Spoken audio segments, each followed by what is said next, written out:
नमस्कार दोस्तों, आप सभी को हमारे चैनल वंदना देवी ऑफिशियल में बहुत बहुत स्वागत है। शनि देव और सच्चे भक्त की अमर कथा। बहुत समय पहले की बात है।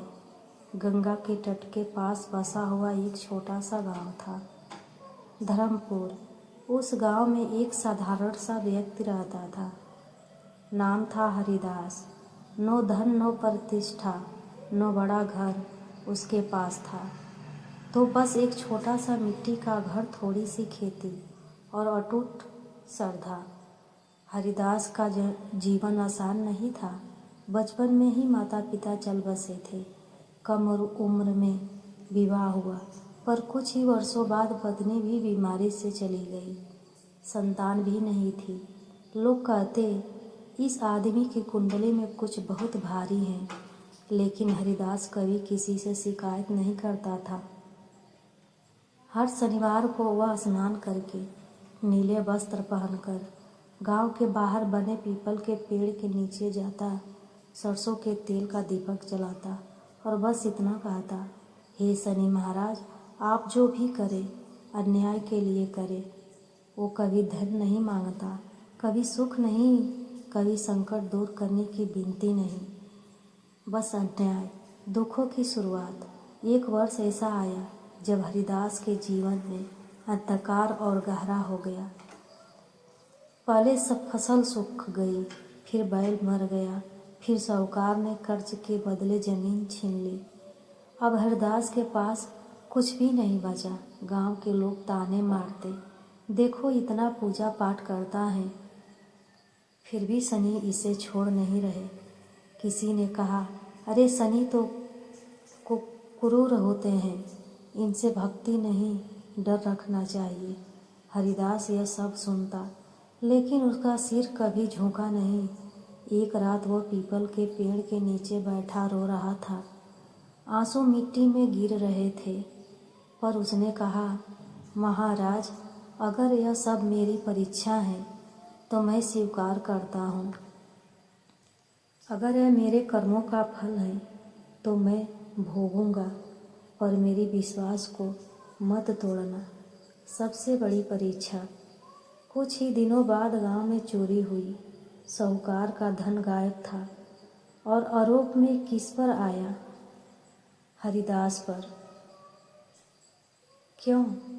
क्योंकि वो गरीब था, अकेला था, कमज़ोर था। बिना सबूत उसे बांध दिया गया। गांव की पंचायत ने फैसला सुनाया, इसे नगर में ले जाकर दंड दिया जाए। हरिदास को भूखा प्यासा रस्सियों में जकड़ कर ले जाया जा रहा था। रास्ते में लोग पत्थर मार रहे थे। उसके ओठ सूखे थे, पर मन शांत था। उसने आंखें बंद की और धीरे से कहा, शनि महाराज, अगर मैं दोषी हूँ तो मुझे दंड मिले, अगर निर्दोष हूँ तो आप देख रहे हैं। शनिदेव का प्रगट होना। उसी क्षण आकाश में बादल घिर आए। दिन में ही अंधेरा छा गया। तेज हवा चलने लगी। एक वृद्ध व्यक्ति नीले वस्त्रों में लड़खड़ाते हुए सामने आया।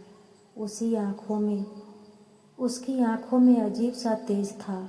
उसने सिपाहियों से पूछा, क्यों बाधा है इस मनुष्य को? सिपाही बोले, यह चोर है। वृद्ध मुस्कुराया, सबूत सन्नाटा। वृद्ध ने छेड़ी जमीन पर मारी, धरती कांप उठी और तभी सबने देखा, वृद्ध कोई साधारण व्यक्ति नहीं था, वह थे अन्याय के देवता शनिदेव।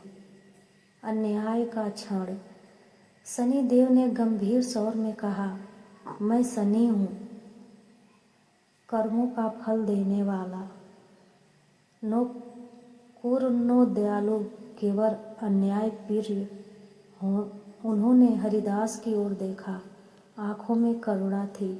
फिर गांव वालों से बोले, इस मनुष्य ने जीवन भर सहन किया, फिर भी किसी को दोष नहीं दिया, नो मुझे खोसा, नो धर्म छोड़ा।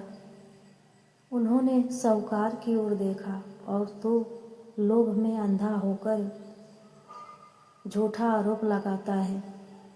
साहूकार कांपने लगा। सच सामने आ गया। चोरी उसके अपने घर में थी। हरिदास की रस्सियाँ खुल गई। वह शनिदेव के चरणों में गिर पड़ा। रोते हुए बोला, महाराज, आपने मेरी लाज रख ली। शनिदेव ने कहा, नहीं हरिदास, तूने अपनी लाज खुद रखी। मैं तो केवल कर्म का फल लाया। उन्होंने वरदान दिया, जब तक धरती पर शनि का नाम लिया जाएगा, तेरी भक्ति की कथा भी कही जाएगी। क्षण भर में शनिदेव अंत ध्यान हो गए। हरिदास को गांव में सम्मान मिला। जीवन धीरे धीरे संवर गया। पर हरिदास वहीं रहा, सरल भक्त। हर शनिवार वह अब भी दीपक जलाता और कहता, हे शनि महाराज, आपने सिखाया दुख सजा नहीं, परीक्षा होता है। इस कहानी से हमें ये सीख मिलती है, शनिदेव दंड नहीं, अन्याय देते हैं। सच्ची भक्ति मौन होती है। जो सहन करता है वही चुना जाता है। तो दोस्तों, ये कहानी कैसी लगी? अच्छा लगेगा तो कमेंट में ज़रूर बताइएगा। और अभी तक मेरे चैनल को सब्सक्राइब नहीं किए हैं तो लाइक शेयर सब्सक्राइब ज़रूर कर लेना। मिलते हैं अगले एक कहानी के साथ। जय